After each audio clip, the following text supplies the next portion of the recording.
It honestly doesn't even feel real, but we're finally about to review Polynian number 14, Kelly.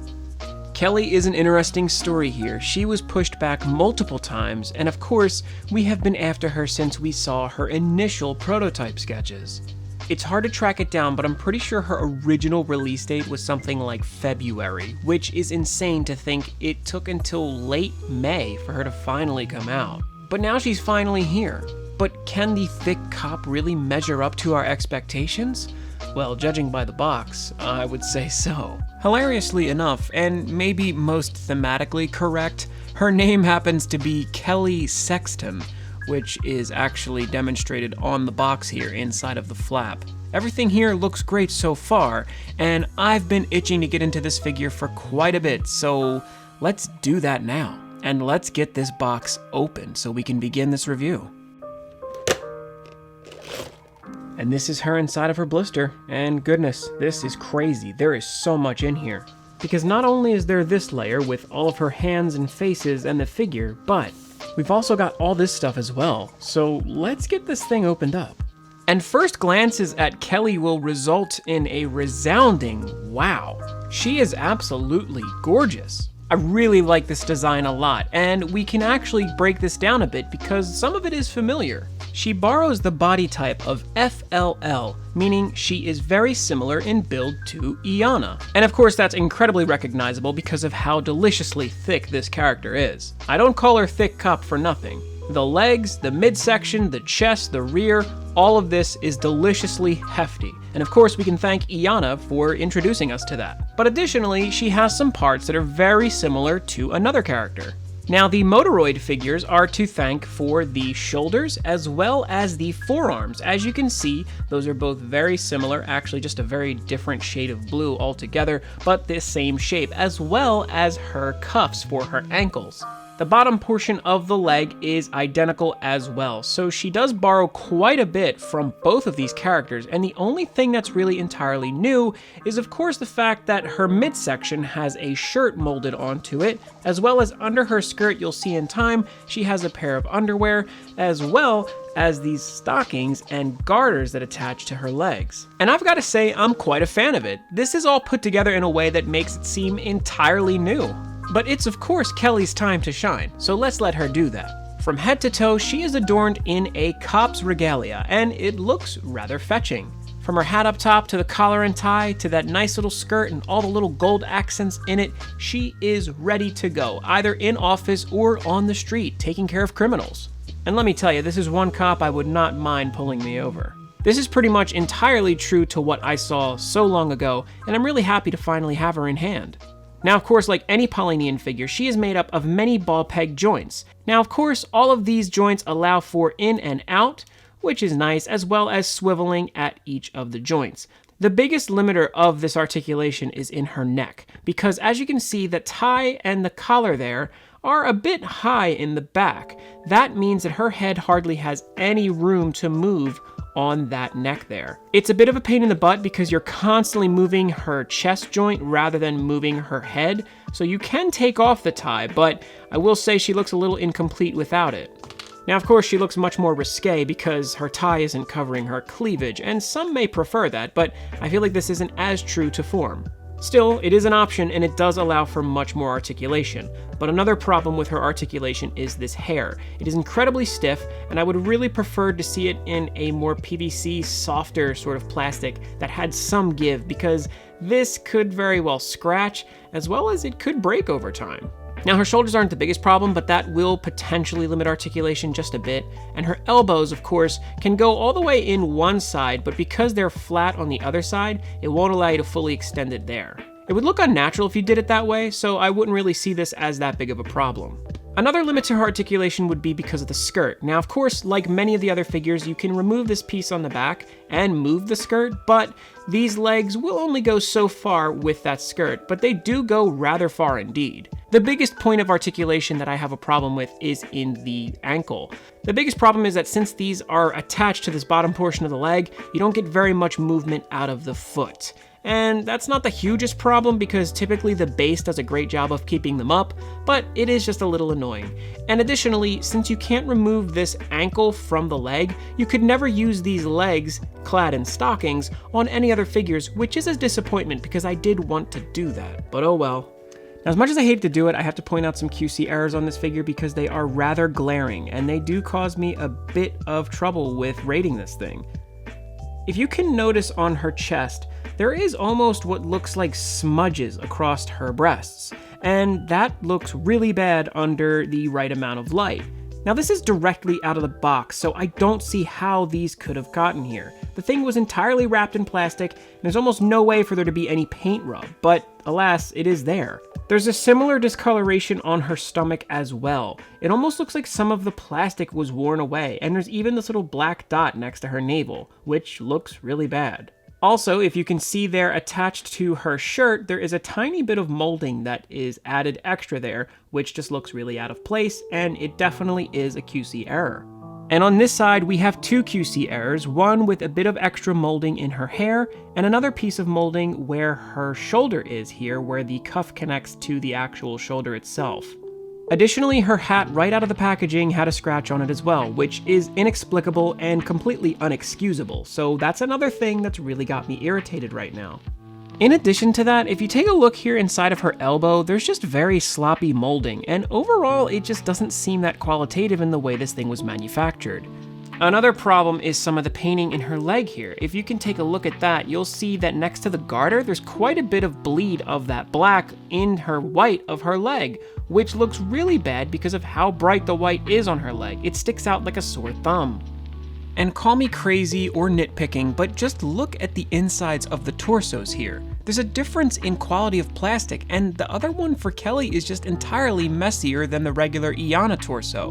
But I have my theories on this. Besides some loose joints as well, there's just a lot of QC problems that I feel like should not be here at this time. With 14 different models inside of the line, I feel like they would have gotten this thing completely perfect by now, especially since she was pushed back by 2 months.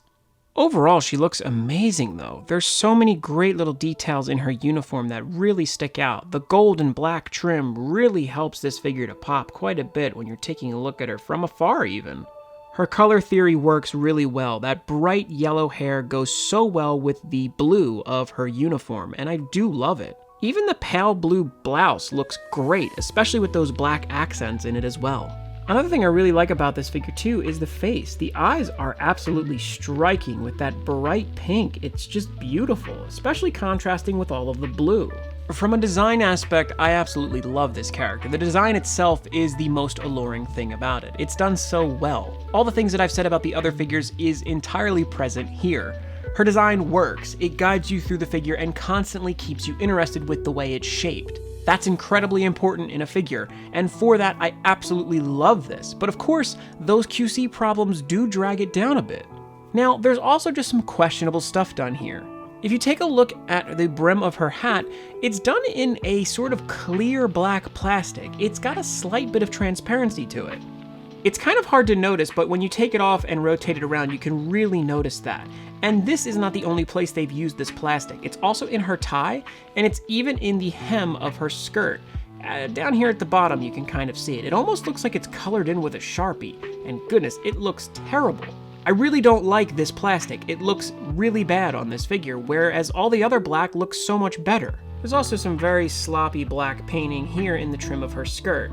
At first, I thought this was all painting, but it is just a questionable choice with plastic, though there's also that little tiny dot right there, which looks awful. Now, these aren't the biggest problems because without a glaring amount of light on it, you won't see these quite as much. But still, when you get in here with a fine-toothed comb, and when you're reviewing a figure like this and getting very close with these crazy lights on here, you can only help but notice this stuff. Whoop whoop, pull over, that robot too thick. Now, we started the review with her a little bit more completed. As you can see here, her head is a bit plain when you first take her out. She doesn't have her hair nor her hat because those are part of her accessories. The hair comes in an additional piece like this right here, which plugs right into the back with a simple peg. And then of course that has some flexibility to it, so it can be posed just a little bit, and if you want to make it flow out in the wind, that's possible as well, which is a nice addition. And of course her hat is similar in the fact that it plugs in with a simple peg joint right into the top of her head. But another thing you may have noticed was that her face was just different. That's because, like many of the other Polynians, you can of course remove her hair and then her faceplate accordingly.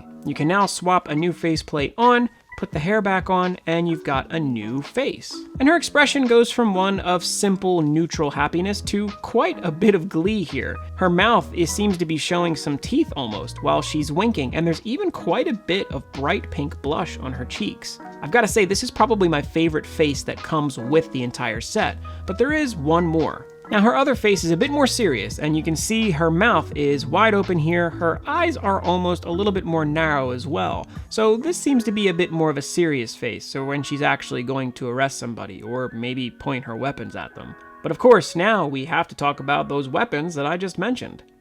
One thing she comes with here is this baton, which seems to be quite a menacing piece of machinery here. I love the highlights of gold and even that little bit of electric blue in there. This thing looks pretty menacing, and it could also double as some sort of gun probably as well, but we'll get to that in a moment. And of course you can make her hold that baton with one of the simple Polynian locked wrist fists that have the holes in them. But in addition to her baton, we have another piece here to show you. This is in the form of some sort of shield, I guess, which looks pretty good. There are some painting problems on it though, which you can actually see right up in here along the edges. The white is bleeding into the black, which is incredibly sloppy. Another problem was that there was this black mark right here, which seemed to only be intensified by the combining aspect of this piece. But first, let me show you what she looks like holding it. The handle allows her to kind of roll it against her forearm, which is a pretty cool effect, or she could hold it out as well. And now it's unmistakable that she's ready to defend her local target. But in addition to that, she also has another weapon. This thing is pretty crazy. It's just a big old shotgun, which looks really great. This thing's pretty menacing. The only thing that comes close to comparison is going to be Alvin's sniper rifle, but even that has a bit of red in it, which makes it look a little more futuristic and almost a little bit more fake. This just looks like a combat shotgun. This girl is ready to do some damage with this thing, and it makes me think that maybe the Polynian world is a bit more scary than we might imagine. And stop right there, criminal scum, because if you don't, this thing is going to blow your back out. This is an incredibly menacing accessory, and I love it. It really offsets the cutesy vibe that the Polynians give, so I do enjoy the pairing. I like the fact that most of the details on this accessory are physical. They're all etched into the gun itself, and there's practically no painting on the thing, which means there's minimal paint errors, so that's something going for it for sure. Watch out, boys. You know I keep that thang on me. She also comes with this pair of handcuffs, which are actually made out of a flexible plastic. They have a little peg on the side, so they could be plugged into her leg, or you could actually make her hold them by the peg, I guess, as well. The only problem I have with these is they just feel really cheap. The plastic is, like I said, soft, so it is flexible, but I fear that flexing it could potentially cause it to tear, because it is very thin, and like I said, it just feels incredibly cheap. Now, on Kelly's beautiful legs here, attached to her stockings are the garters, which are actually attached to these small utility pouches. And you could actually plug different accessories into the hole there because it's just a simple peg fitting. This is useful for her handcuffs or potentially even other accessories from other figures. But I had said before that these two pieces had some interconnectivity, and this part here was actually the result of me testing that. So you can plug the handle here into the top of the actual shield, which will then cause this plastic to rub the white plastic, and that's what put a big scratch on it. If you push it in too far, it's hard to get out without actually trying to swivel the piece, and doing that will cause this to really rub against the white, and then of course, leave a nice mark there. It's a bad design flaw, but what are you going to do? But once it's in there, it becomes far more menacing. Rather than just a riot baton and shield, this thing becomes some sort of like electric rifle thing. I could see this thing giving off a serious EMP shock now. The thing is lightweight enough for her to extend her arm out and hold it rather comfortably, so I do think the engineering is good here. This thing is a nice accessory, and it's something different than the shotgun, so I think this is a bit more thematically correct for her. They could have left a bigger gap between the shield and the top of the baton. It would have been a little less seamless there, but I think it would have resulted in less frustration because of the scratching problem. But overall, her accessories are great. Now, right out of the packaging, standard is that she comes with a pair of fists attached, but of course, those can be changed as well. Now, as we can see, she has two different hands here, one of them being that kind of rock and roll symbol, but also just kind of commonly used in cutesy poses in Japan, as well as a wide open spread finger hand as well. Now, on the right side of the screen, you'll see that she has a gripping hand, which is actually slightly open, which is nice because you can put different accessories in her hand that way. The other side has a closed fist, and while you may think she did come with fists by standard, this one's a little different. If you take a look here, you'll see that the thumb is actually placed on the inside of the hand rather than the outside. I don't know if that's really that important. I guess for some poses it might be better to have that, but it's just another included fist, so I guess that's nice. The more accessories, the better, I guess. And of course, she comes with the standard accessory fists, which are locked at the wrist and have a peg hole in them for the many Polynian accessories. And finally, I need to reach my verdict because this figure has been a long time coming. I have been waiting for this for months. I remember when I first saw her sketches and her prototype pictures, I was incredibly excited, and I reserved her as soon as she went up. So you might think that hype will play a large role in how I grade her, and I'm sure that it will. Delaying a figure the way that this one was delayed was pretty problematic. I understand that with the pandemic being a thing, there may have been some problems with maybe keeping the same manufacturer, or maybe they even had to change which plant they normally made their figures from because all of these figures are typically made in China despite being Japanese figures. Now, of course, I can only theorize as to what may have happened, but ultimately, there were a lot of QC errors on this figure that really do drag it down. I don't want to say that the QC errors alone are going to force my hand in giving her the review that I am. Ultimately, I do still love the figure, regardless of them pushing it back and it actually coming out a little bit less qualitative than I would have liked. I do think that overall it is great. I've had several days to really think about what I want to do with this. And to be honest, it really hasn't gotten any easier the longer I've deliberated. She's a splendid figure. I love the way she's designed, her articulation is just as good as any other Polynians, and her accessory game is completely on point. So I really do love her, and I am happy that I got her. I could recommend anybody else buy her just as well. There's some articulation quirks that are obviously enough a problem. Her QC errors are glaring, and ultimately there were some design choices that I really didn't like. With everything in mind, I would love to give her an 8, but I am forced to give Kelly a 7 out of 10. I still think that long term, she is one of my favorite figures in the series, and the more that I've actually played around with the figure, the more I've loved it, and the more I'm able to overlook some of the smaller problems. When I see her on my desk, I'm not as upset with some of her QC errors, but that may differ for some people. Now, I did contact the company that overlooks Daibadi as well as a couple other of toy brands, so whether or not anything will be done in regards to replacing these figures is completely up to them. I've heard mixed stories about this, so we'll see, and I'll update you if it ever does. But ultimately, my biggest fear in regards to this is that she's one of the more intricate figures we've gotten from the line. With figures like Rosa upcoming, I don't want them to make this a theme. If the fact that more intricate designs will mean the more likelihood of QC errors and constant problems with the line, then they need to dial things back and keep it simple until they can find a manufacturer that will not screw this up. It sets a precedent, because if people are willing to accept the way that Kelly turned out, then who's to say that Daibadi won't continue with lackluster releases and realize that they don't have to improve the standard as they continue onward? There have been varying levels of quality control on these, and I really don't want to see it get worse. I want to see it get better. But with that, what do you guys think? Was I too crazy? Was I too harsh on this? Did your figure have QC errors? Why don't you comment below and let me know? And if you did like this figure review, then please make sure to leave it a like. I'm going to link something on screen, so make sure to click that. And of course, subscribe to the channel if you've not yet done so. With all that said, thank you so much for watching, have an amazing weekend, and keep on collecting.